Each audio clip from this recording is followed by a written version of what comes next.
Ladies and gentlemen, thank you very much for joining our presentation today. Appreciate that. It's a lovely weather out there, and I also hear that there is an interesting game going on, so I really appreciate you making the time. And before we dive into the details of the presentation, just the background picture here is the picture from Silicon Valley. It's basically a picture taken from Rancho San Antonio. This is the Moffett and obviously the Bay Area. And I always kind of like to start with that to see how grateful we are to live in an incredible place like Silicon Valley, great weather, great nature, and great economical opportunities. With that, I would like to share with you our agenda. Our agenda for today will be some 10 minutes of introduction. We'll talk about making the case for investing in general and making the case for investing in real estate.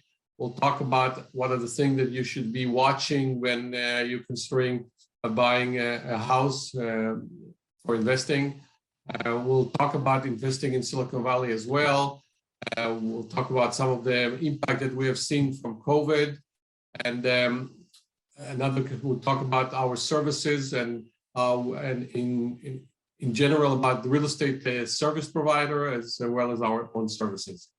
By the end of the day of the presentation, obviously we're going to share with you our recommendation, and we'll discuss the next phase. Okay.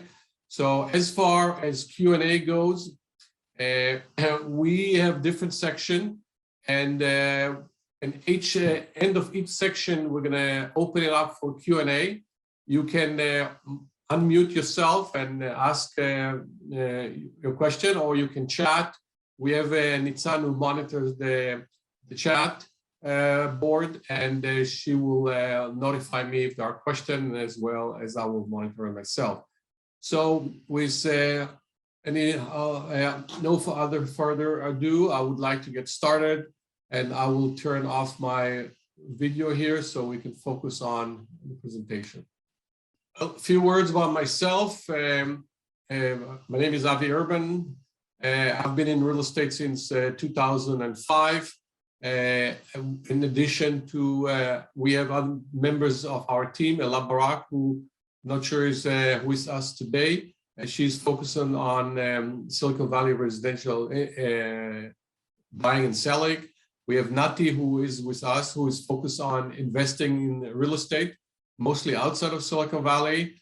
Amit, my son, who does commercial real estate, DST, and so on. That's our team that we're currently working. We have other people who help us in marketing and so on, etc. So as far as myself goes, I've been in Silicon Valley since actually January 1st, 1985. Since our arrival to the Valley, almost within the first 6 months or less, we start investing in real estate. We currently hold properties in those areas across California and across different states in the United States. We do not have any investment outside of the United States. I've been in high tech for over 20 years. Started 3 high tech startups myself, and I consider my real estate endeavor as the 4th startup, obviously not in high tech. As far as our history here is in the real estate market, we were lucky, and we earned our respect from many clients. And what you can see here is that, and I would encourage you, it's a little bit tangent here, whenever you consider engaging the services of a real estate professional or any professional for that sake, I would encourage you to go and look at the reviews online, offline. That will tell you a lot about the people you are considering hiring. The Urban Group is, we are eager and qualified to be your holistic realtor.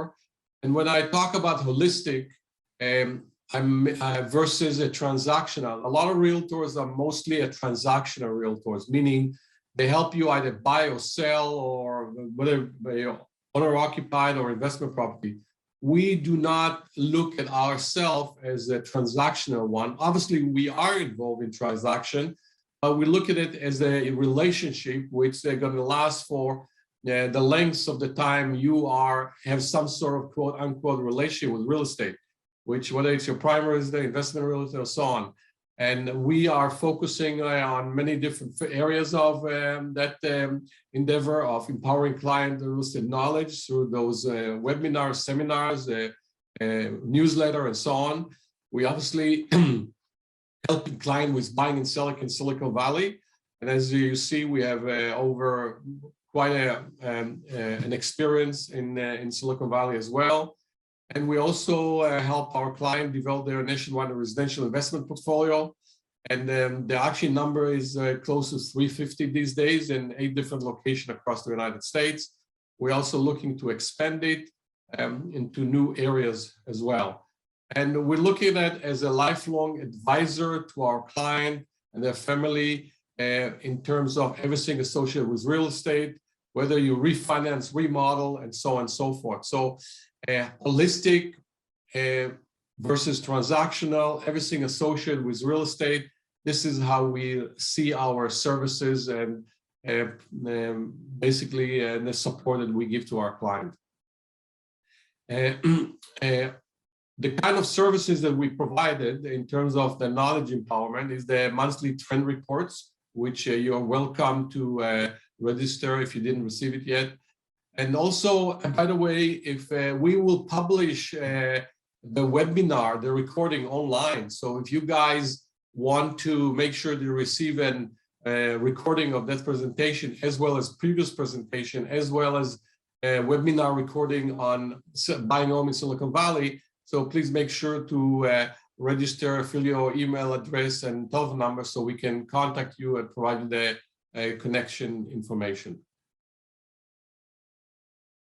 The Silicon Valley Home Buyers Masterclass, which is every second month, which you didn't participate, the next month will take place. And the Silicon Valley Home Seller Masterclass, which we have not published yet a date for that. And Introduction to Real Estate Masterclass that we're having currently, and that's also every second month. We have a free annual real estate portfolio evaluation and recommendation.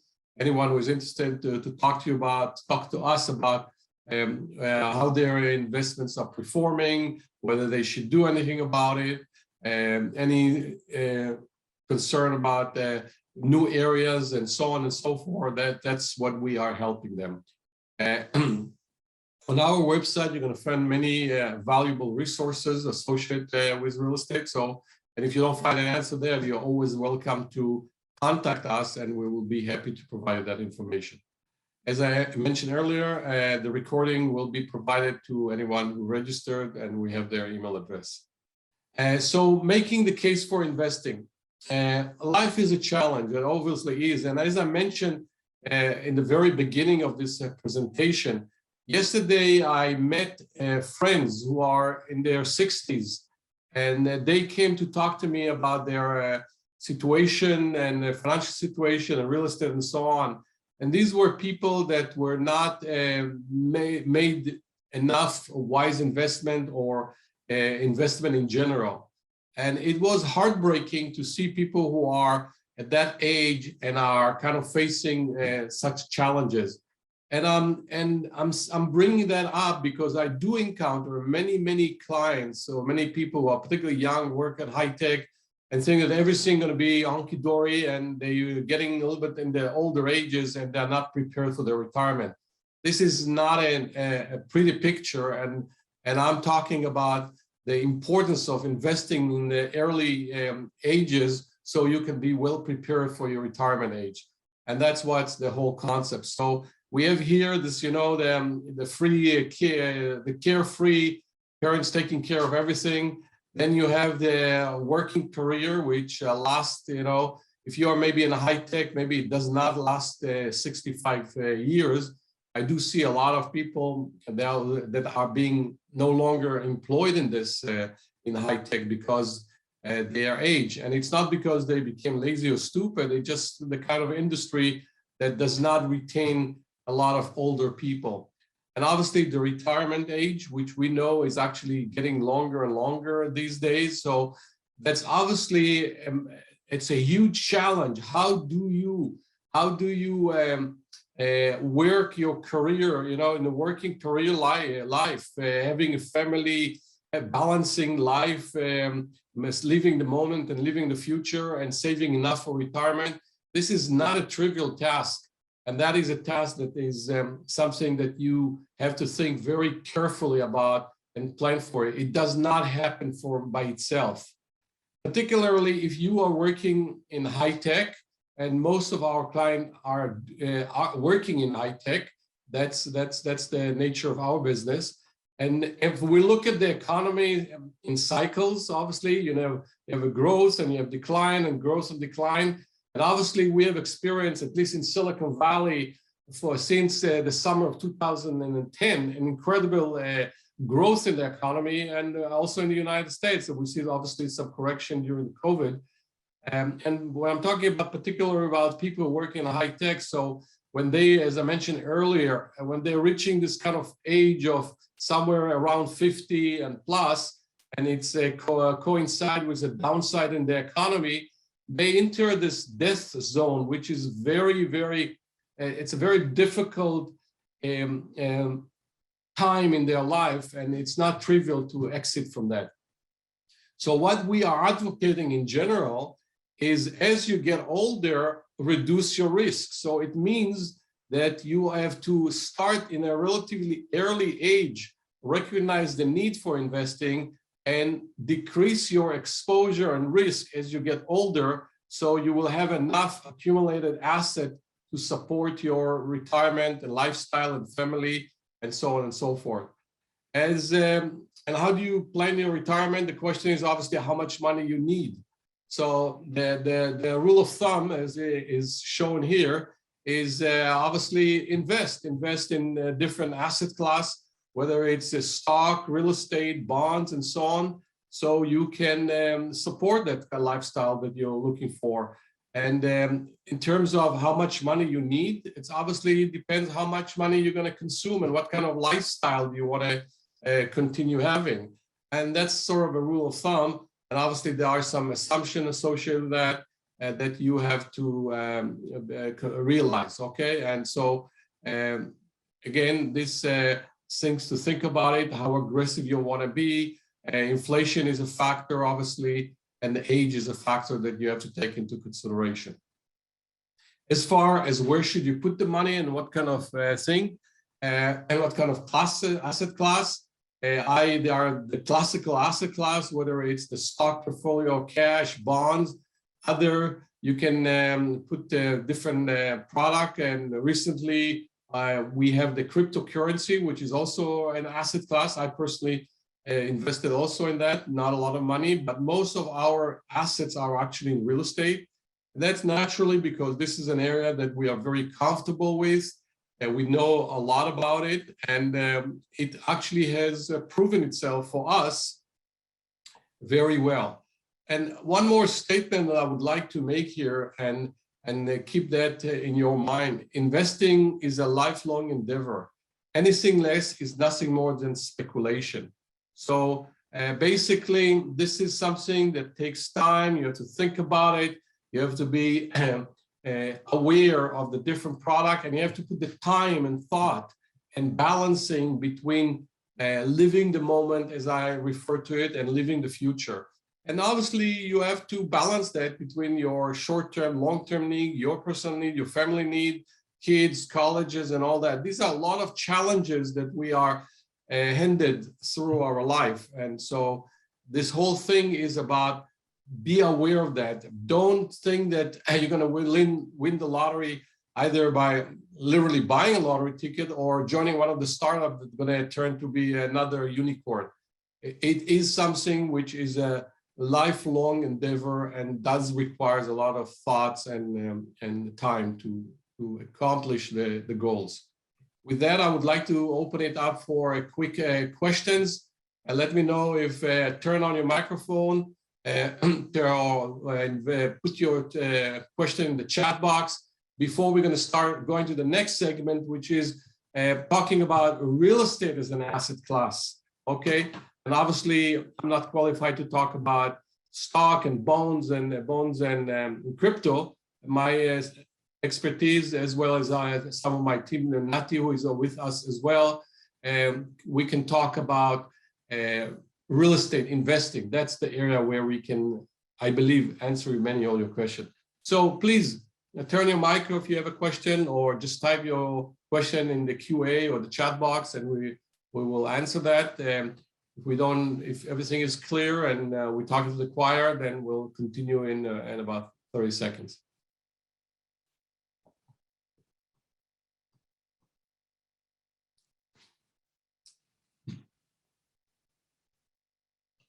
Questions?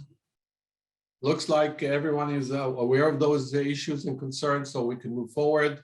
So let's move to the next segment. So, real estate is an asset class, okay? So what we see here is the Case-Shiller chart of looking at real estate from a long-term perspective and trying to understand what are the factors that are impacting the real estate market. Obviously, this is what's called the home price index from the end of the late 1880s all the way to the 20s, and we'll show you a recent update shortly. So what we see over a long time, adjusted for inflation, which is basically this 100 time, that real estate basically has upside and down, and obviously we have seen this. This is the financial crisis where prices shot to the roof and then crashed. And let's see where we are today and what are the factors that are impacting the real estate market. To start with, obviously we have the interest rate, and obviously that should be very obvious that most of the people in the United States are buying real estate by using a mortgage. Roughly, you can say about 20% of home buyers, whether owner-occupied or investor, are typically around 20% are cash buyers. No, it depends on the areas and so on. So obviously, when interest rates are relatively high, it has a significant impact. And we have here in the mid 1980s, where interest rate was about 21.5%, an unbelievable number. Obviously, prices were not what it are today. Today, we see a lot of talk about interest rate, 4.5%. This is kind of a mid-range, but Nati can talk and share with you that we are now seeing actually over 5% interest rate. I personally believe that kind of rate will slow the market across the United States, and particularly to home buyers outside of Silicon Valley in the areas that we invest, because the typical homeowners in those kind of areas are buying with somewhere between 3 to 5%, and they're very sensitive to interest rates. So I do expect to see impact of this rate and the changing of the market. We have not seen it yet, but I do believe it will happen. Obviously, the other factor is the population growth, okay? And population growth is basically the demand side. And what we see that the United States population is growing consistently over the long term. Yes, we did have some population drop due to COVID recently, but this is kind of maybe a black swan effect, but not something which we see typically along the time. And as you see, as of the beginning of this year, the United States population is about 332 million. And what do we know? That every 37, we have 37 seconds, one person joined the population count. And that's a major driving force. And typically, the United States would have about 1 million people addition to the population every year. And obviously, each one of those person that joined the population count requires a place to live. As far as the cost of material, that is another factor that is impacting the cost of the real estate market. What we have seen that historically, the long-term average, those numbers are impacted by inflation, and the long-term U.S. inflation is about 3%. But what we have seen recently, that is about 17.5, and I'm sure most of you, if not all of you, are aware of the fact that we had a major supply chain issues, major shortages that was a result of COVID, and the global economy, shipping issue, shortage of drivers, shortage of container, huge issues all over. And obviously, compounded by the fact that more and more people had more and more money in their pockets, and which is the demand, and less and less the supply side. And what we are seeing is a huge spike in cost of construction. And we all hear about the kind of inflation rate that is taking place in the United States and across the world in the last few months. The Fed saw that as a transactional one, which could be the case if the pandemic would just go away, but it didn't go. It's already lasting for 2 years. And all we have to see is what's happening today in China and Shanghai area and so on. There's a lockdown, and obviously being a global economy, there's across the world global impact on a lot of things, including construction. So that's the financial crisis, Q3, where we see a sharp drop, obviously, in the cost of construction. And that is because obviously builders stopped building because of what happened during that period of time. As far as house median price across the United States as of the end of last year, we see that those numbers in the US prices have went like 17%, which is an unheard of number historically, incredible number. And we are looking at the Silicon Valley, the Palo Alto area, for instance, prices went like 12%. So actually prices across the United States went faster than in Silicon Valley. But one thing which we want to pay attention is the fact that when we look at home prices, it has two major components. It has the land component and it has the construction component, as you see. And the interesting thing is that in places where the land or the prices are very expensive, it's typical because the land component is very expensive, okay? And if you look, it's almost reverse across the United States, where there's plenty of dirt, but not enough like in Silicon Valley.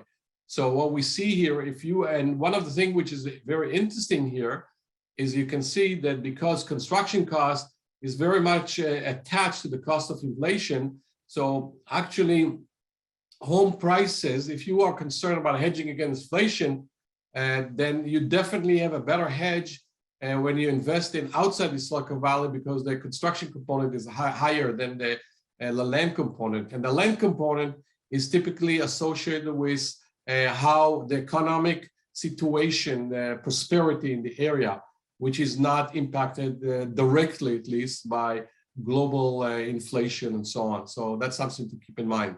So where are we now? So this is, you see the Q3 major correction here, and we see that that's the kind of the question, where are we now? So if we look at the Case-Shiller charts, and that's updated as to last month, okay? And what we see that was this is the Q3 07 bubble that burst, and where we are today, okay? So where we are way over that, and while the Wall Street called it a bubble, and we're going to touch a bubble issue a little bit later. I don't think it's a bubble, because the definition, it all depends on what is a bubble, and we can relate to that a little bit later. But definitely, I do not personally believe that we have a bubble, at least not in Silicon Valley, and I can explain that. But what we see here, that the prices that we are experiencing these days are way over what we saw and the economic financial crisis of 2007. So and if we look at San Francisco Bay Area condos, so yes, they have increased as well, but not as dramatically as single-family home. This is Portland. Again, this is the previous bubble or 2007 crisis and where we are today. And again, this is Phoenix. We saw a major drop. Took a little bit more time, but we're still also seeing some very high prices in Phoenix as well. Boston, again, the correction was not as dramatic, but the increase was not as dramatic either. So we see that all those things are true across the United States. It's not phenomena only for Silicon Valley. It's all over the United States, driven by the reality of liquidity in the market, supply chains, inflation, and so on. That's where we are with the real estate market today. And if we look at them again at this asset class as of real estate and how it's performed over a long time, what we're seeing here that 53 years of price changes. United States is the red line, and California is the bars, the blue bars. With the correction here, we have one correction here in the California during the Reagan years, and we have obviously this is the financial crisis where we've seen prices in Silicon Valley dropping close to 40%. And the United States, if you see United States prices never dropped below zero for over 53 years. California prices did, but United States didn't until the financial crisis here. And what we can see here that Silicon Valley actually it lasted for about 2 years, but then came back and it's currently roaring. Then where we are today. So what we're seeing here, if we look at long-term average, is 565, and California is about 752.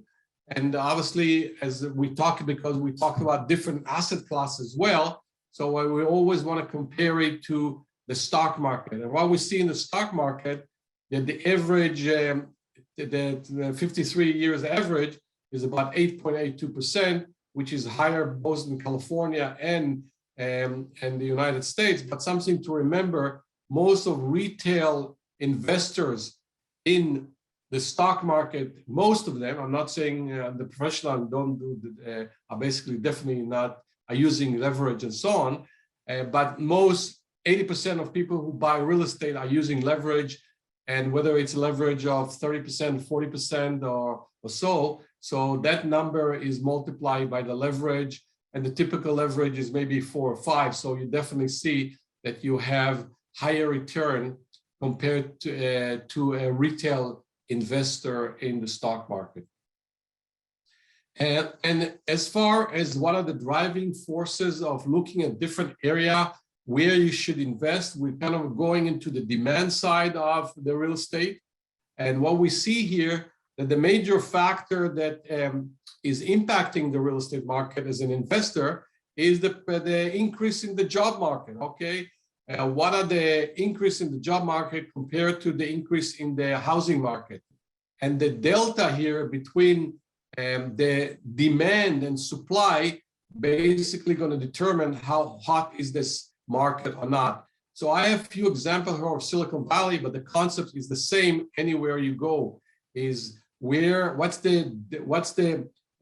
delta between the growth of the workforce compared to the supply of housing. The larger the discrepancy, the more competition you will have, particularly when the area is enjoying a growth in the economy, and the typical labor force is compensated highly, like in Silicon Valley. So we see that across the valley, but that, as I mentioned, that is that's true for anywhere you go and make an investment. As far as the long-term supply-demand issue, what we see here, if we will focus on, this is the dot-com crash that impacted Silicon Valley, and this is the Q3 crash, okay? And what I want to show you here is that obviously during the financial crisis, we see a huge drop in the rate of homeownership rate. Okay, a lot of people lost their home, foreclosures, and so on. And we also at the same time saw a major drop in the vacancy rate. Okay, so again, while this was a financial crisis and a tragedy for many people, a lot of investors took advantage of that. And during that period of time, we, some of my clients and we ourselves, we bought properties across the United States at bargain prices, properties that would have what I call intrinsic value, which was higher than the market value. We bought home that and what intrinsic value is basically the difference between the price to construct the house and the fair market value of the house. We bought homes for roughly about $120,000 that only to construct them would cost them $180,000 to $200,000. And once the market recovered, you immediately benefited from this huge spike in your equity in the house. What we see, this is the COVID impact, where we see a sharp increase in ownership rate, where people start to buy that, and then a major drop also. And we also see a drop in the vacancy as well, so which is going together. So clearly, we sometime as investor, unfortunately, are benefiting from some pain on Main Street when people are losing their homes, and basically there's an abundance of supply and you can get bargain prices. So very important to watch for that. And there might be a possibility now that not necessarily going to be people losing their home. It depends on what kind of loans they have. Those loans of the aggressive loan that were offered basically during that period of time when the ownership rate went up, that was driven a lot by the very attractive loans, which I'm sure many of you are aware of the movie The Big Short, and how people got a lot loans and people were forced to falsify their financial and so on. So obviously the crash came this, but I don't think that we are experiencing any kind of shenanigan as we experienced during this period, but I do believe that the high interest rate will have an impact. So we're now going to move into the difference between a home and a house. So when talking about a home is a place where you and your family live, and when we look at the criteria of how do you make choices there, they are very different than when you're thinking about buying a house, which is an investment property. So the decision is primarily influenced by intangible, where as an investor, you're primarily impacted by tangible consideration. So that's something which is very important to distinguish between the two. And what we're going to talk about now is, as an investor, obviously, your main focus is the financial benefits of owning real estate as an asset class. So home, again, is the place where you live, and a house is a place where it's an investment property. So OPM, obviously, it's the leverage. We know that, as I mentioned earlier, around 80% of people who buy real estate in Silicon Valley and across the United States are using leverage, others people money. And leverage obviously can work both ways. When the price and what the benefit of leverage is compound returns. So the future of your investment is basically equal to the purchase price plus the rate of appreciation. Obviously, as long as the appreciation is positive, you have a compounding effect. Once the appreciation is negative, the property is losing value. Basically, then you're obviously going to lose money, and with the leverage, you're going to basically multiply gain all the losses. So that's something to make sure to remember. Hedge against inflation. So we talked about hedge. Okay, so as an owner occupied, you have two hedges against inflation. Number one, you know that the house prices are the component of the construction part is adjusted to inflation. Obviously, there is another component which depends on the local economy, which also can react to the inflation, but not as directly as the component of the construction. On your investment property, there are three ways. These two ways. The second factor impacting the hedge against inflation is the cost of capital. Because if you're taking a 30-year fixed loan, for instance, basically, and you have a long-term inflation of about 3%, even though now we're experiencing somewhere between 6 and 8% inflation, I don't believe it's going to last for the long term, but I believe we're going to return to the median around 3%. And so the real money that you owe the bank with a 3% inflation every year is going down by 3%. On top of those two factors, we know that rent prices go up with inflation. And we have seen rent across the country are going up like crazy. I just, a client, one of my properties in Arizona just left, and just by switching, it went from $1,300 a month to $1,850 just by the fact that the tenant was a new tenant. So that is the kind of just a hedge against inflation you have when you are investing in real estate. So pay off the principal. Obviously, that's a forced saving as an owner-occupied, and it's paid by the tenant when you are an investor. Government incentive, and obviously, I'm not a tax expert, so we're going to have to talk specifically about your tax situation or your tax advisor. What we do know that as an owner-occupied, you can deduct up to $750 interest on $750,000, and property taxes limited by SALT up to $10,000. That has a very adverse impact on, particularly on Silicon Valley, where property values are very high, and any other places in the US, which are properties are homes are very expensive. Also, you have what's called a tax benefit, cap gain of IRC 121. Basically, once you sell the property and you have capital gains, so you do have an exclusion of $500,000 as a married couple, $250,000 as a single person, and you also have in California Prop 19, which allows you to transfer your tax base. And so you benefit from Prop 13, and when you sell it, you cap it with Prop 19, which preserve your tax base. This is only in California. As far as you also have a super tax saver, when you combine your IRC 121 with 1071 exchange and Prop 19, again, that Prop 19 is in California only, and that's something which you basically benefit from it. As your tax benefit from investing in real estate versus owner-occupied, it's much more than owner-occupied. Unlike your expenses on your owner-occupied, when you are investing, all your expenses are deductible. You can depreciate your improvement, which is basically a paper loss, and defer all capital gains for life almost, okay? So there are tremendous benefits for investing in real estate in this asset class, which are not available, some of them are not available in other asset class.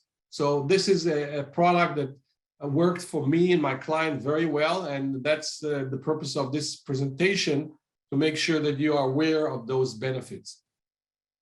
Monthly income for life, through our lifelong investments, over 35 years of investing, we have reached a point where we have enough of passive income that's going to make our life very, very comfortable, and will leave a very nice legacy gains for our children and grandchildren, hopefully when they're going to arrive.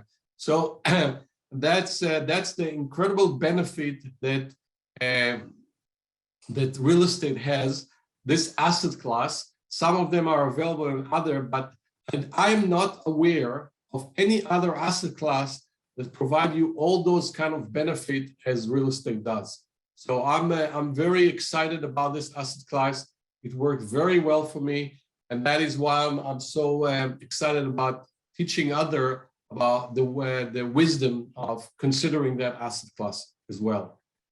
And in terms of building wealth, you know, there were been studies after studies that show that people who invest in real estate are much better off than people who do not invest in real estate. And if you look at the kind of net value at different ages, renters compared to owner-occupied or investor, there you see a substantial difference.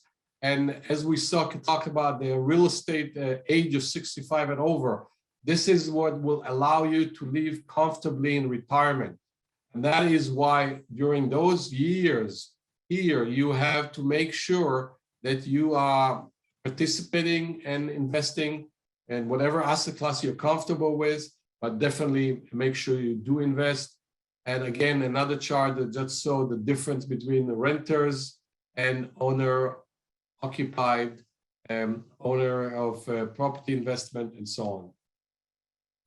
In terms of asset class, so real estate is obviously has multiple type of products. Like you have in stock market, you have technology, you have utilities, you have commodities, and so on.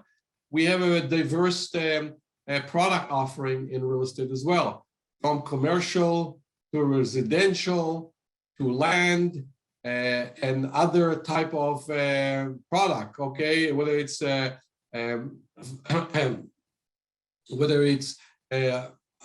REITs and so on and so forth. So, and the value is derived strictly from financial metrics. Okay, these are in the type of commercial, commercial type and residential.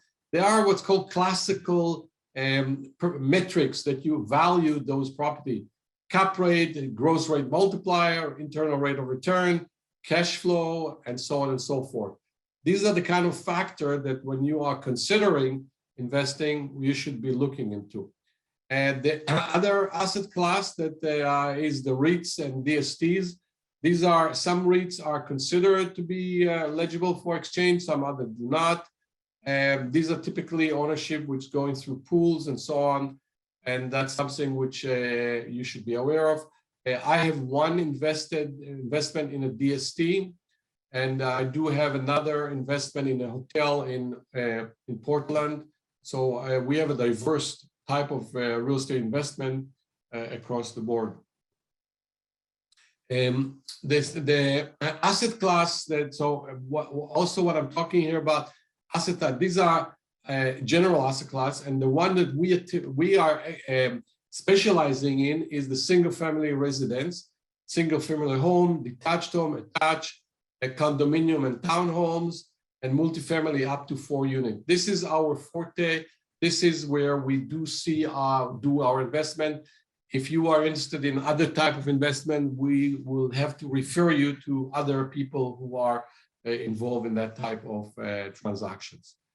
DST, as I mentioned earlier, I have an investment in DST in Austin, Texas, and I made it through my son, Avi Urban. And again, this is a very busy chart. I'm not intending you to digest everything in the next few seconds. We're going to look at that. But I have indicated some of the criteria that you can value those real estate properties, okay? So there are metrics that you have to look into when you are considering investment, and you have to decide whether you want to be in a residential, commercial, what type of commercial, what type of residential, and so on. So these are different factors that you have to take into account. I will open up again for questions. I'll turn my video on, and please type your question, open your mic, and if you want to talk about any one of those asset class, what we talked about, real estate as an asset class, please unmute yourself or type your question.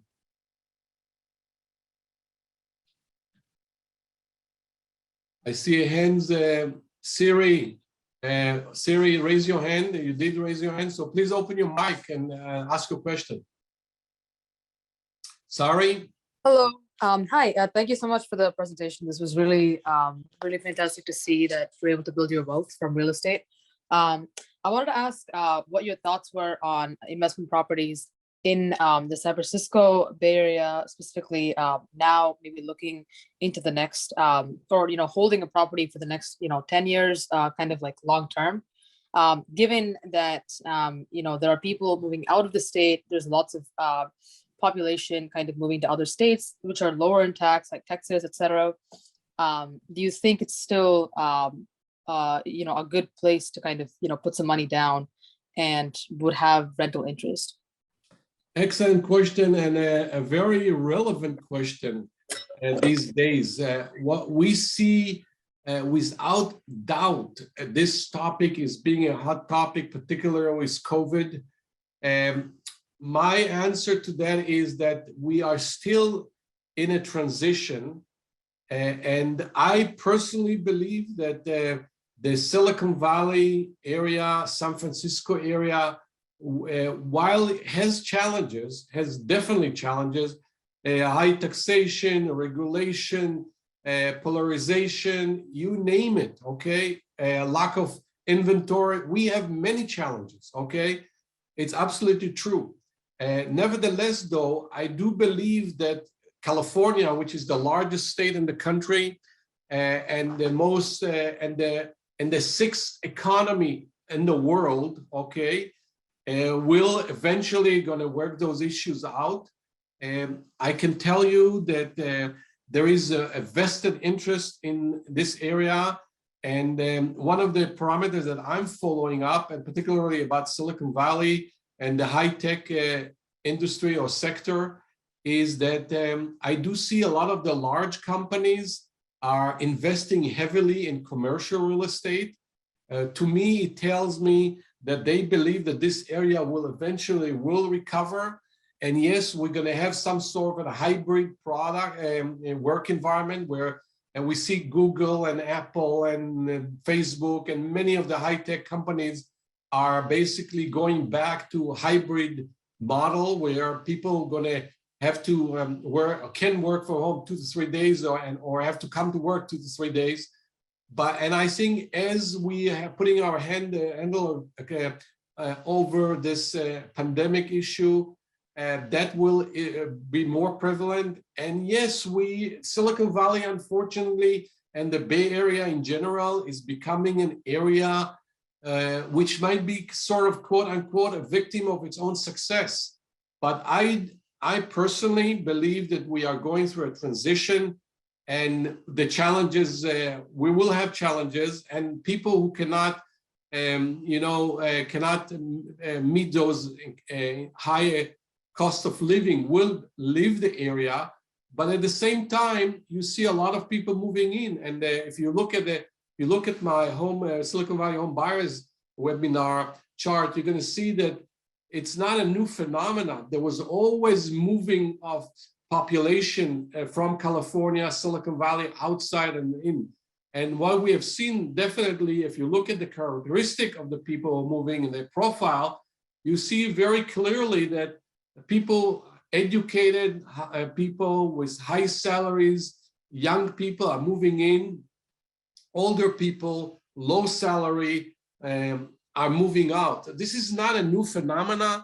It was accelerated with the pandemic, but I personally believe that Silicon Valley, particularly the COVID, have shown us that the world is more and more and more centric around technology, and Silicon Valley, as long as it can maintain its leadership, and not taking away from the fact that we have a high-tech center in Portland and Seattle and Los Angeles and Austin, Texas and New York and so on, as long as what I refer to as the high-tech industry cake grows, then I don't have any concern. But I'm personally optimistic about Silicon Valley.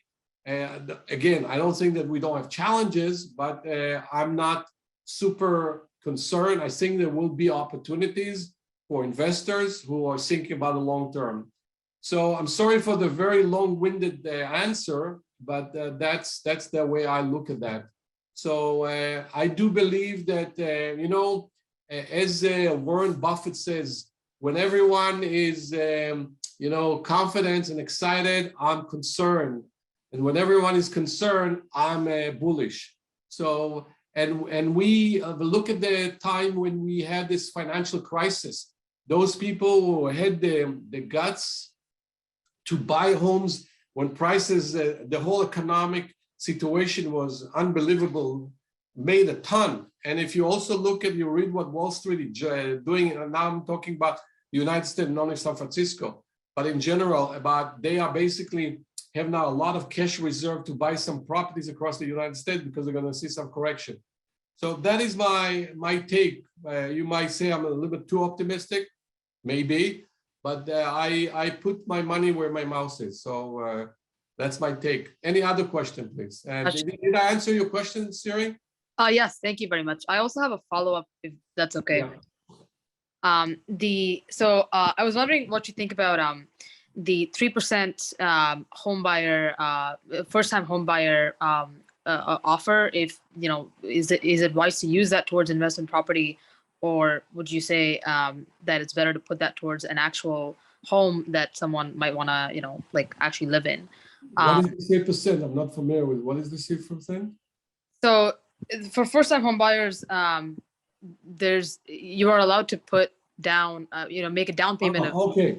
Yeah. So basically, FHA loan of 3% down payment. Yeah.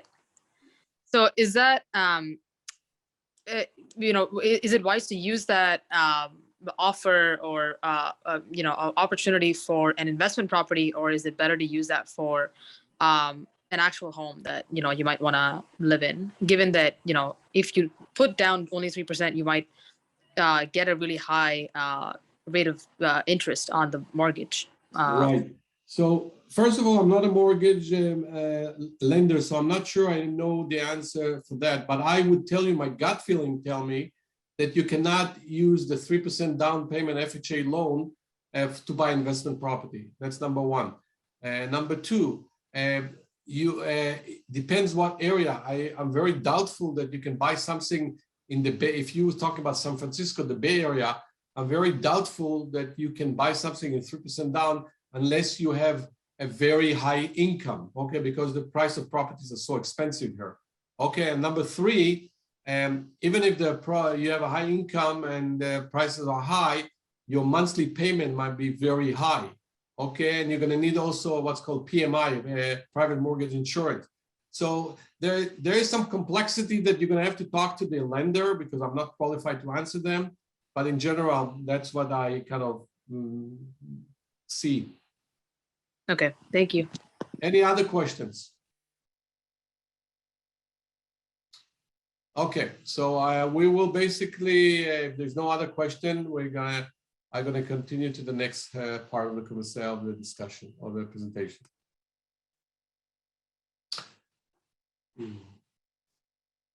Okay.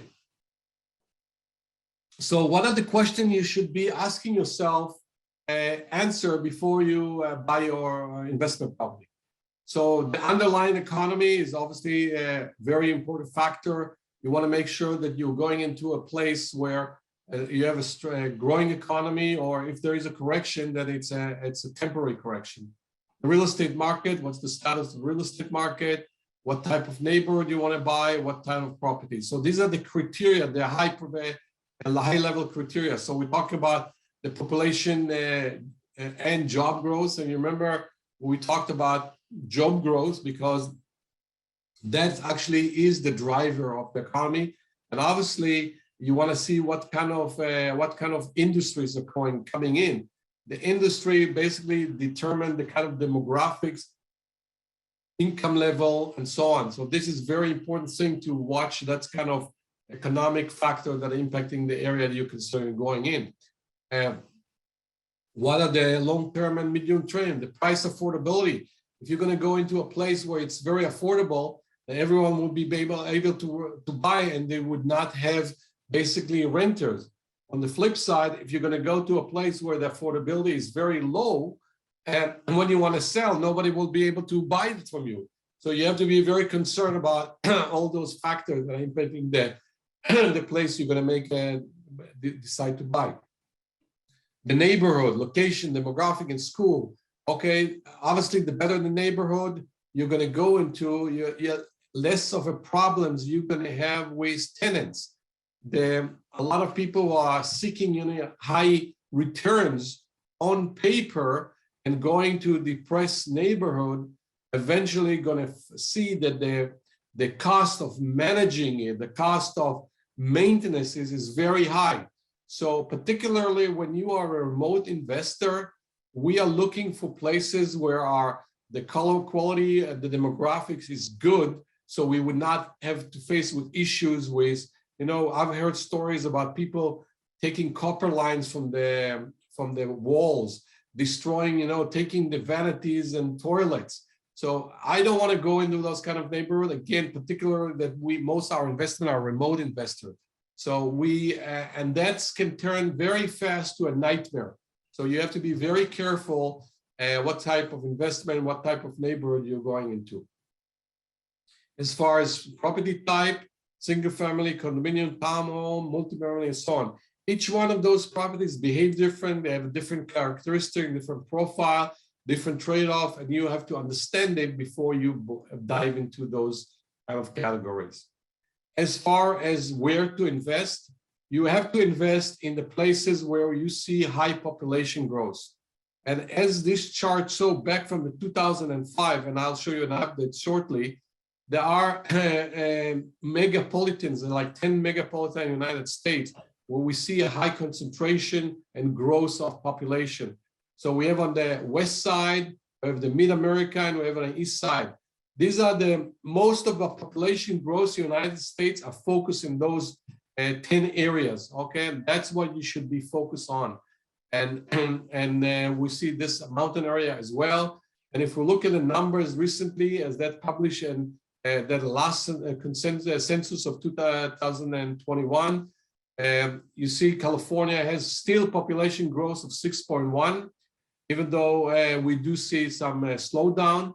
We see places like Nevada, Texas, a very high population. We are invested in Nevada, we invested in Arizona, California, Texas, New Mexico, Tennessee, Atlanta, and we're looking to go into new areas on the East Coast as well. But this is what you should focus on, is population growth in type of industry. That is the driver of your success as a real estate investor.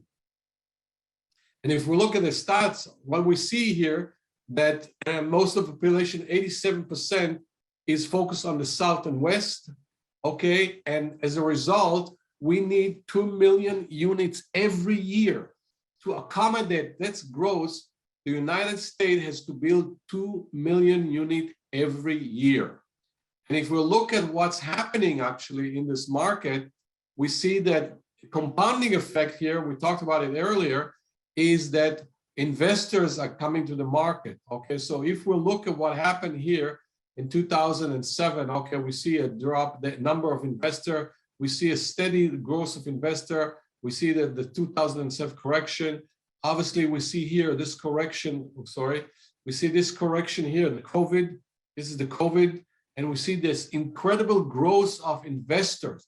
Look at that, that's the US average. And we look at different areas specific.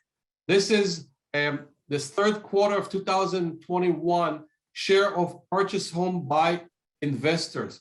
What compound the market problem in a sense from an owner-occupied perspective is the fact that we have a huge influx of investors. So while the United States, it's an 18.4% investor, if we look at the top 20th biggest metro in the United States, we see that the percentage of investors who are buying in those markets are staggering, 32%, 31%. And if you look at the prices, the 265, and Siri, you talked about San Francisco. So we see that the percent of investor in San Francisco is about 20%, even though the median price is about 1.9 million. So it's substantially higher than anywhere else in the United States, but still you have about 20% of the home purchases by investors. And they believe in the long term of that area, okay? So we do have a huge competition for those. And obviously what it does, if you look at that, this is the red is single family home stats and total starts. So if we said that we need 2 million homes every year, and we are building almost 250,000 homes short every year, okay, or even some year more, then what is the accumulating effect of that, okay? So we see that we have a huge shortage of shortfall of supply of homes in the United States in general, not only in California, all over. And obviously what it does, what is it doing? When you have such a huge demand and the supply is short, and there are people with a lot of money, then what happens basically to prices is obvious. They are going up, and as we saw in some areas in the United States, they are going up 30–40%. And if we look at that kind of price appreciation as of Case-Shiller, okay, so we see if this is the .com, okay, this is the price appreciation that led to the financial crisis, okay. This is the financial crisis, 2007, okay, huge price appreciation. Look where we are today, and the adjusted index, okay. We see huge appreciation, okay. And what are the areas that we see most of the appreciation? Los Angeles, California, West Coast, East Coast, and we see even the places like Boston, Phoenix, and so on, and particularly in those areas. And as I believed, I believed back then that those price appreciation are unsustainable, particularly not in the big cities, the New York, Los Angeles, Chicago, Dallas, and so on. I don't believe that it's sustainable, those kind of prices, okay? Particularly now with the high interest rate that we'll be encountering, okay? Something to watch it very carefully. If that is the kind of thing where we are today. So as far as our investing objective and strategy, so our philosophy is basically establish a real estate portfolio, okay? And what are the criteria that are driving our strategy is, number one, generate passive income for retirement. We are looking at that, and I would say overwhelming majority of our clients are people who are looking at real estate investment as a generator of passive income for retirement. That's what they're looking for. And as such, we want to build wealth and legacy. Legacy, I mean by living inheritance for your family and children and so on. And as a remote investor, our objective is not to make this investment our prime job, but basically it should be minimum hassles and risk. Again, because as I mentioned earlier, because we are remote investors and we want to make sure that that does not become a primary job and it's a time consuming. All of our clients are very busy people, and they are looking to supplement those portfolio with an investment that has a return, but is not be consuming their time and effort and becoming a nightmare. So these are our guiding principle. We are not necessarily looking for the highest return. We're not. We're looking for long-term investment that generates wealth and passive income for the long term. And as such, what is our strategy? So we sort of have a two-path strategy. Focus one on growth and one focus on value properties. And when we're saying we're advocating that you buy a home that roughly generates somewhere between $1,400 a month, and okay, and these numbers, by the way, the $1,400 a month are a little bit on the aggressive side. So I mean on the conservative side, I would say.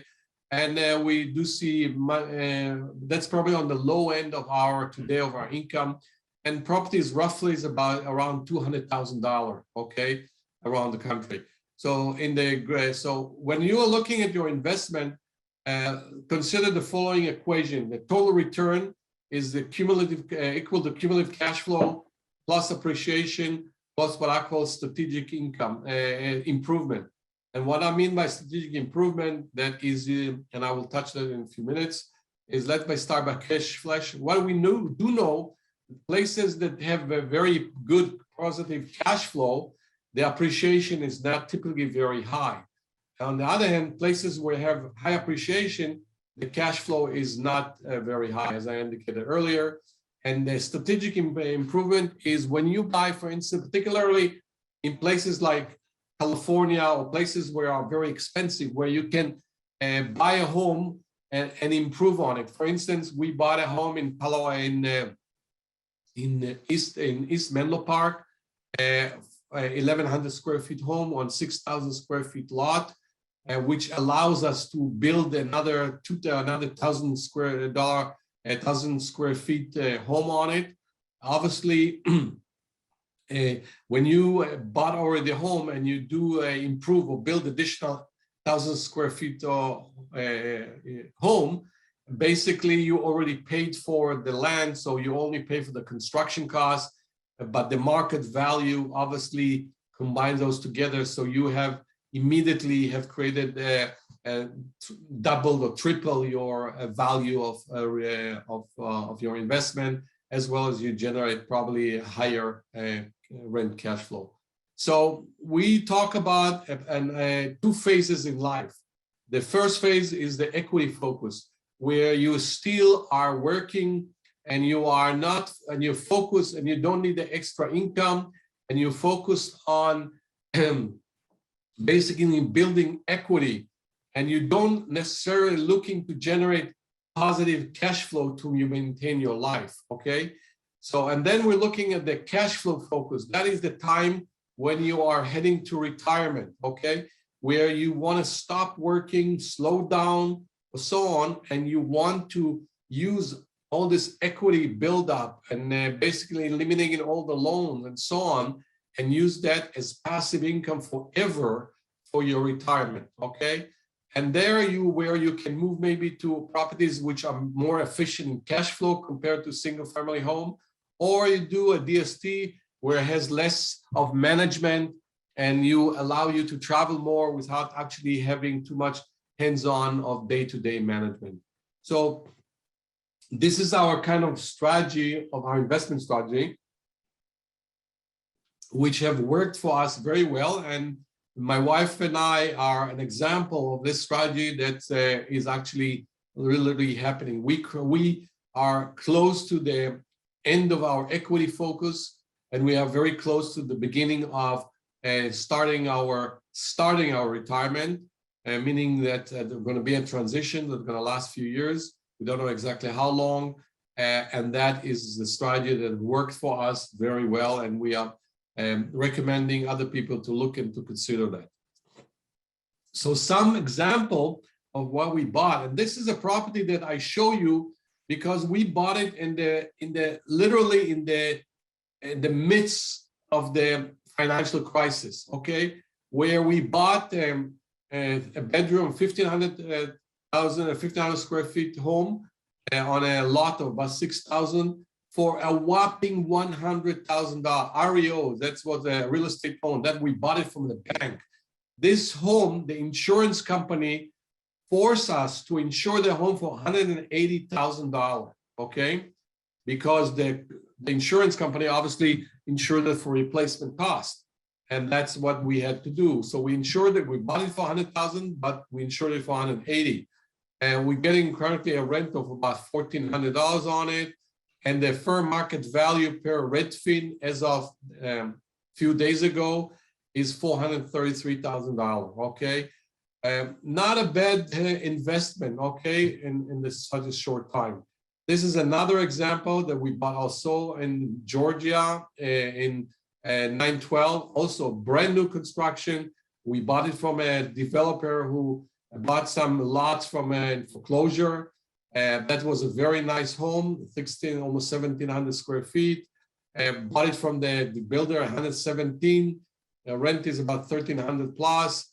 The market value of that property is 318, okay? Again, a tremendous appreciation that we have seen in this area. Some of our investment that we have done this year, Nati can talk about that more specifically. But this is over the some of our investment over last year. Homes we roughly bought from the builder roughly for those kind of prices. If you're going to look at those prices today, they already jumped over a period of 1 year almost by $100,000. This is the kind of homes that we bought for those, the size of the home. And this is what we put initially as expected rent in our analysis, and what these are the actual rent that we received. So we spoke earlier about the appreciation of the rental market, and this is an example of how much rent have basically went up over the last year as well. As you see, a lot of new construction, and I believe that we're going to see a little bit more of that when some of the developers will get stuck in with their inventory. That's another home that we bought recently in Tennessee, and one of the characteristics of that, a total cost of about $240,000. It's a almost 2,100 square feet home. Rent about $1,450, and what we see is that we also have annual reserve. We always put aside some money reserving when we do our analysis of maintenance and so on, and vacancies, maintenance, and so on. And what are the kind of return that we are expecting to get? A cap rate of about 4.5, cash on cash before taxes is about 1.7. When we look at the cash with equity buildup, it comes to an impressive 16+%. A house that we bought in Georgia last year, $280,000 roughly, 2,300 square feet home, $1,500 of rent. Again, we always put a reserve in our analysis, and a cap rate of about 3.4%. And what we see with cash on cash return with appreciation, with equity buildup, is about 13% a year. So these are, I would say, reasonable numbers, in my opinion, very good numbers. We're not super aggressive, as I mentioned. We're not trying to get extraordinary returns. We want to, it's one of the consideration we have, but no hassle, safety, no time consuming are the other parameters which are very important to us. As this is an example of a house that my wife and I bought in Menlo Park. We bought it for we bought it for $1 million. We put into it another $250. It's a large lot, and it's now 1,200 square feet, but we can build up another 1,000 square feet to it. Okay, garage is about 200 square feet. Purchase price of about $25. We put a remodel of $250. We are renting it for about $49.7. And we have the STI, the strategic improvement, is build ADU, build up to 2,500 square feet. We already paid for the land, so we only pay for the construction. As far as the fair market value of that is given by Zillow is about $1.6 million. Okay, so this is the time by example. Another example of investing in Silicon Valley, San Jose. A client of mine who bought in San Jose back in 23-1, 1,260 feet, large lot. The garage is a very large one. We can convert the garage. Purchased for $960.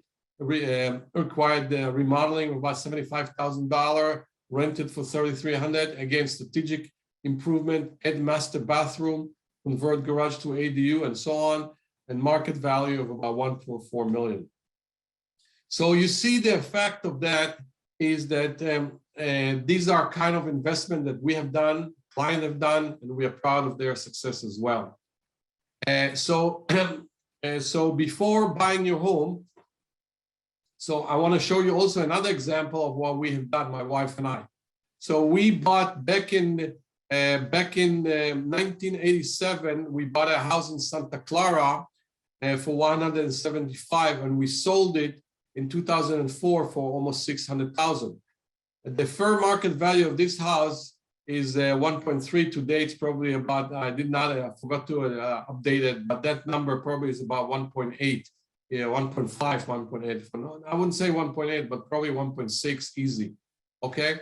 So what we did back then, we sold the house. We took some money. We did the 1031 exchange, and we bought these homes in different areas, in Phoenix, Texas, Phoenix, and Las Vegas. We bought those 6 homes we sold those, we bought 6. So the fair market value of these houses, again, I did not update it, but it's a 1.6 million. And we're generating a rent of about almost $8,000 of rent, okay? And this house, if we were to keep this house as a rental property, probably we'll get about $4,000 of rent on it. So you immediately see that we improve our cash flow position by this thing.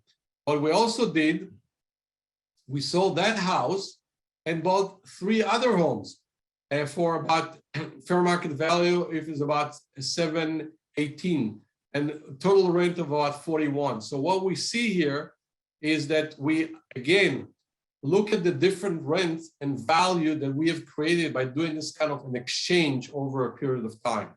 So what you see here, that the fair market value went up to about 2.4. Again, I think it's a little bit, I have to update those numbers, and $12,000 of rent per month. So these numbers are probably close to 2.5, and the rent is about $14,000 a month of rent on those properties, okay?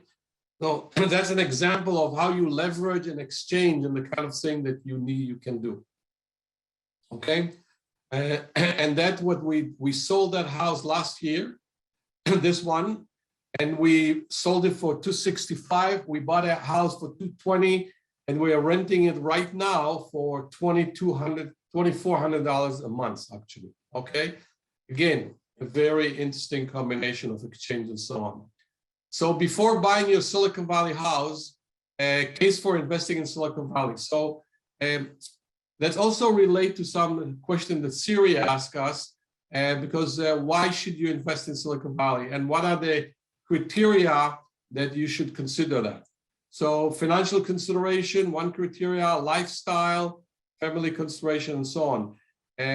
If you have too much positive cash flow without enough depreciation, so you might have kind of an interesting situation where you're making a lot of cash flow and you don't have enough depreciation, which basically protects your cash flow. So and Silicon Valley, typically the ratios are not as good as outside of Silicon Valley, and you can improve that by buying locally and depreciate the asset, okay?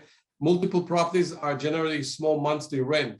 So I saw you a property in East Menlo Park that we're getting $5,000 compared to $1,400 a month on those properties outside of the area. And of course, it's 14 up to about $2,500 a month. So if you want to deal with bigger number, yes, Silicon Valley will generate you a bigger number. Obviously, there's more expensive, there are more taxes and so on, so you have to consider that as well. You own properties in low appreciating areas. Silicon Valley has historically have appreciated very dramatically. You want to consolidate number of properties under management. Okay, maybe you have too many properties. You don't want to deal with that too many more. So you're combining some of those sales and you're moving into a single property versus multiple properties. You have a large amount of invest and don't want too many dollar value properties. Okay, so you have $1 million to invest. I have now a client that is selling a home in Palo Alto. I have $1 million to invest. He doesn't want to buy 5 new properties. He want to buy only 3 properties or 2 properties. So definitely a larger amount of home. Not interested in positive cash flow, only high appreciation. For every dollar positive cash flow that you are making, you're probably paying some like 35 to 50 to 40% of taxes, something you don't want to do. So if you have a 0 basically positive cash flow, you still can make money but don't have taxable event. I want to diversify your investment portfolio, stock, bonds, and so on. Want to have high quality of renters. Definitely the quality of renters in Silicon Valley compared to outside is very different. Adding value and cash flow by adding the strategic improvement I talk about is typically more typical in areas where you have high appreciation. That the cost of the housing is very expensive. The land is very expensive, and that's how you have strategic improvement. A lifestyle, personal consideration. Your current house is not good fit for your next phase in life. For instance, whether you're thinking about retirement, And there are people who are buying in a retirement community. The house is too big. You don't want to take care of the yard and so on. And you want to start thinking about what's the downsizing home you can, you and your family can, you and your wife can live and so on.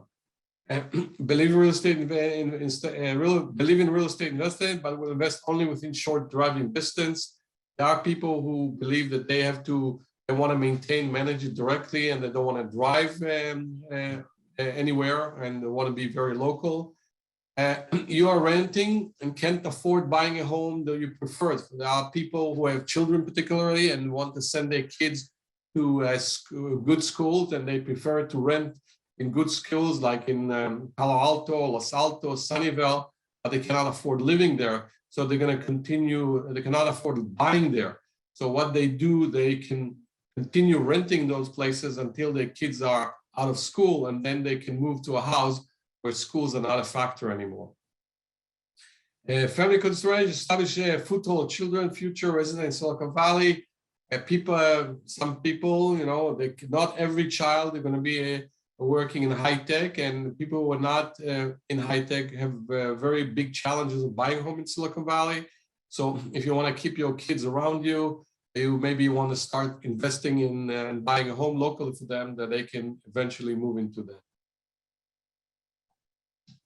Also, I have some clients who actually bought parents for a home for their parents, and townhome, condominium nearby, help with the children and so on. And that's definitely are some examples of where why you should be considering buying a home for investing in Silicon Valley. And we talked about Silicon Valley. Some people believe that Silicon Valley days are counted over. I touched that before. I live in Silicon Valley. My wife and I live in Silicon Valley since 1985. So we are definitely here for almost 37 years.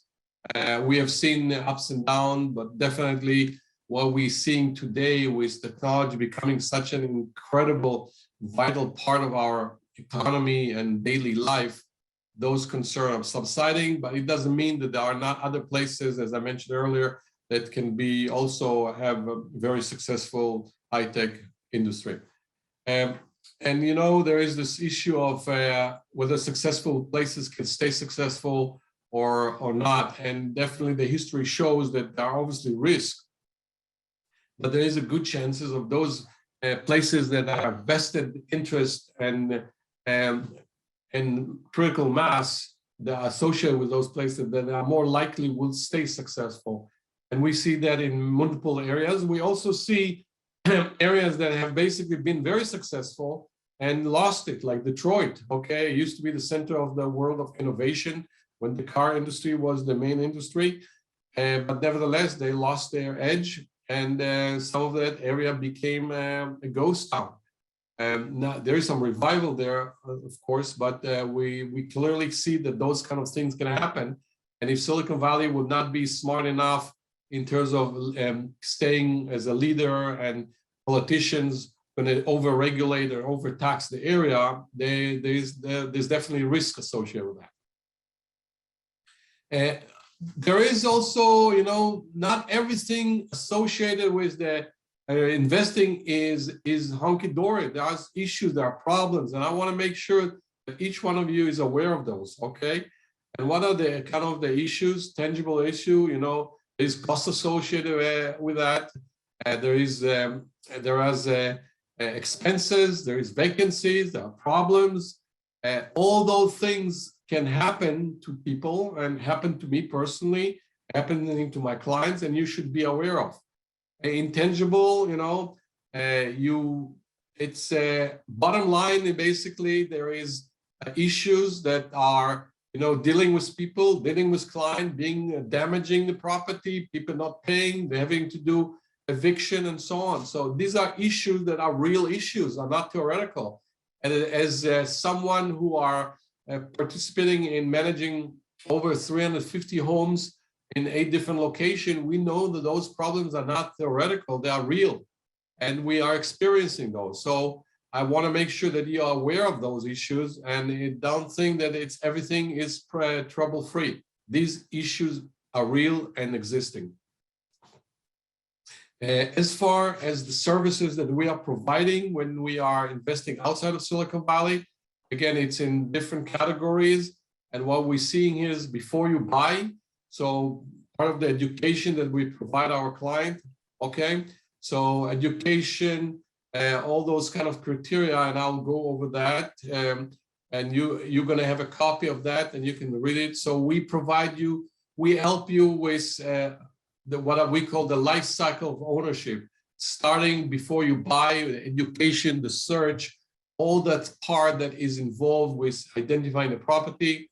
Once you own the property, we help you with all those issues. After you buy, or property management, house for rent, all those issues that are associated with getting the house ready for tenant. And while you own the property, while you own the property, you basically also, we are here to advise you and support you. One of the things that we are working everywhere where we investing, we have multiple properties that we know the property management, they know us, we know all the people associated with it. So we have a critical mass that they are definitely valuing.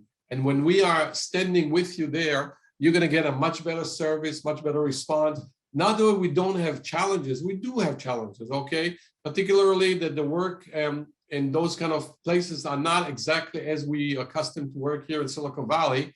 So we do have to, we help you through the process, through the ownership process. We're there for you because it's our interest of you being happy and not only stopping buying investment property after the first property, but many of our clients are multiple buyers. We have clients who already have over 10 properties and so on. And this is a venture that we are encouraging you as part of your financial strategy to consider. As far as Silicon Valley, we obviously provide those kind of services as similar services. It's a little bit different, obviously. Again, the details of that is all here. And you can look at it and view that.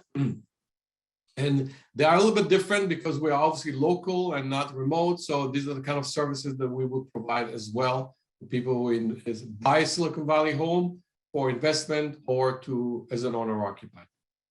I'd like to open this one again for questions. So I'll turn on again my video and please raise your hand, type your question, turn your mic on, ask any question you want.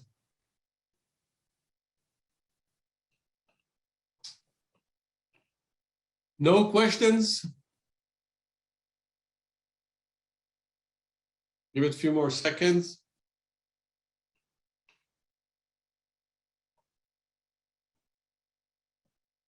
Okay, we're going to move to the next, I think the final segment before. We're going to have, by the way, a Q&A also at the end of the presentation, so you can ask them those questions as well.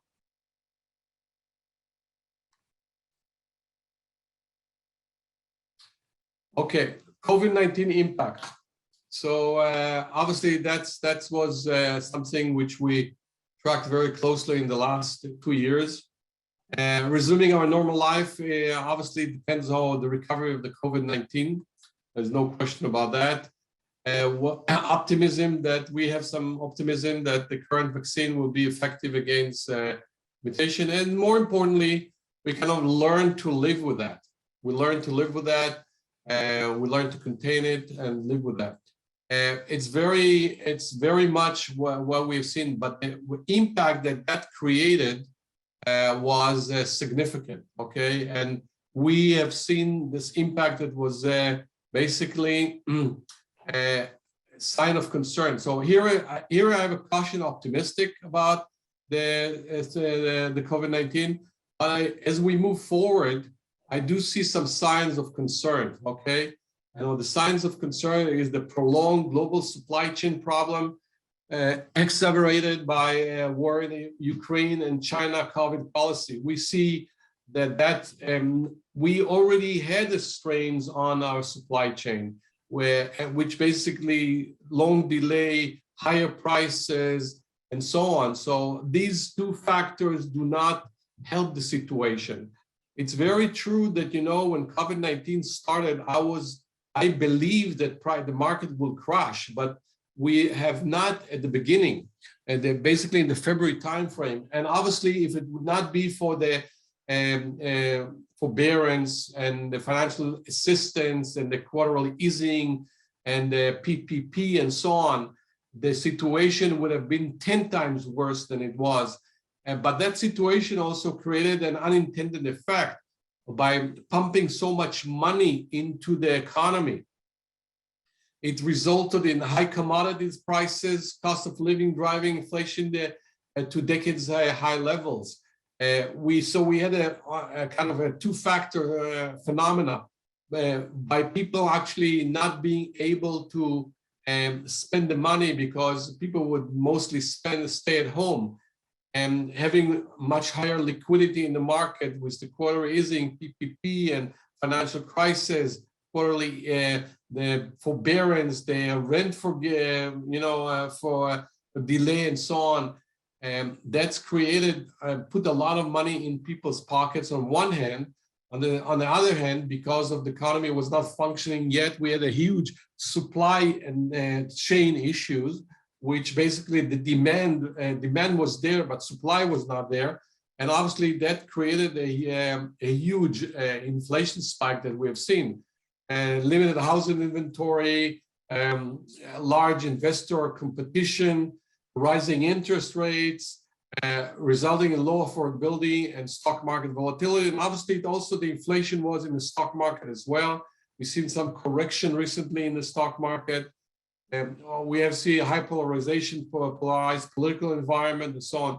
So I do see some kind of concern going forward in the general market, not only necessarily in the real estate market alone, but in the general market.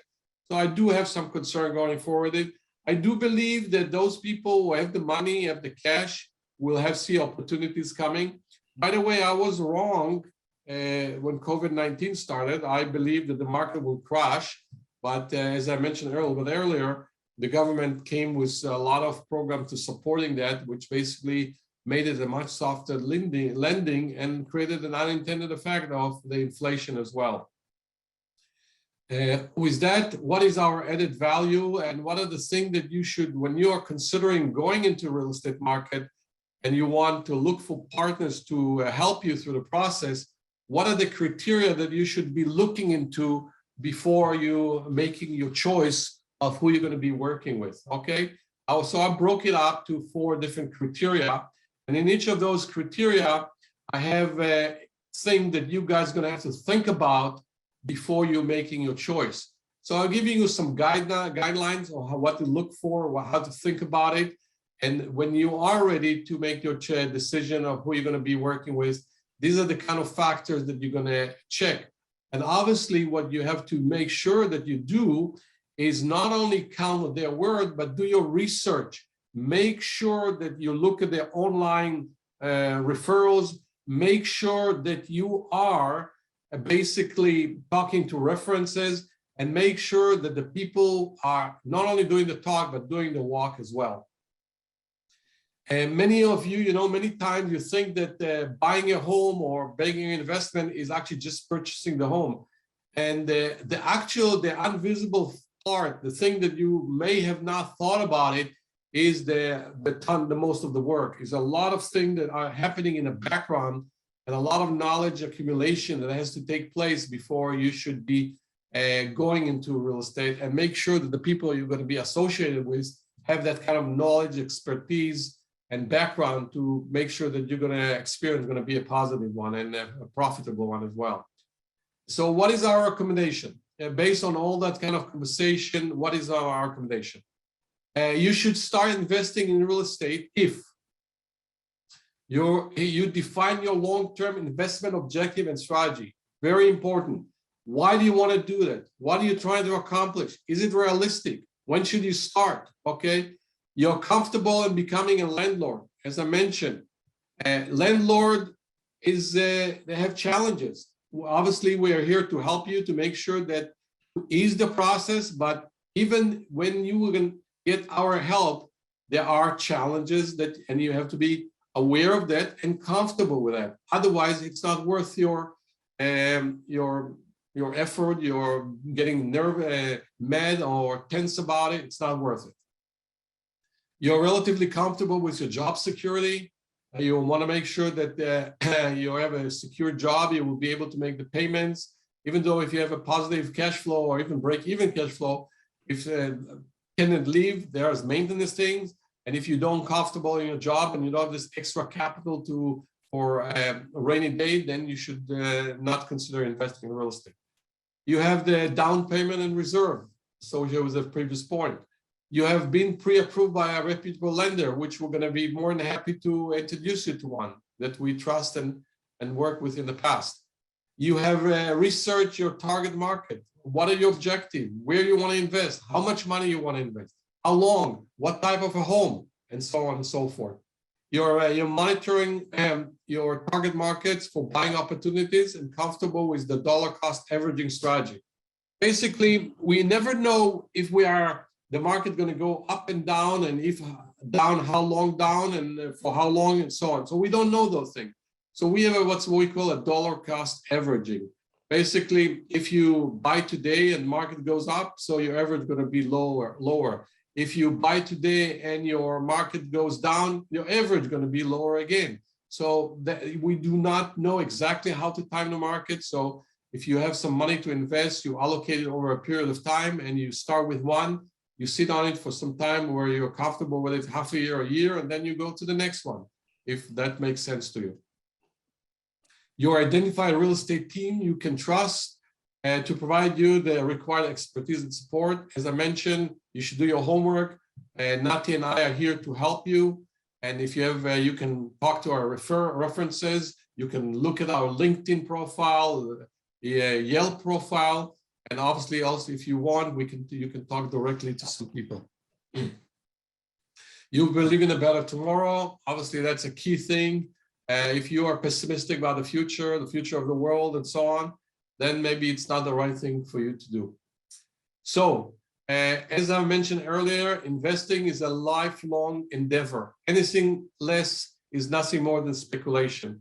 We don't believe in speculation. We believe in doing the homework, doing it carefully, working with team that you can trust, and team that has a track record of success and credibility. That is what we would like to recommend you do.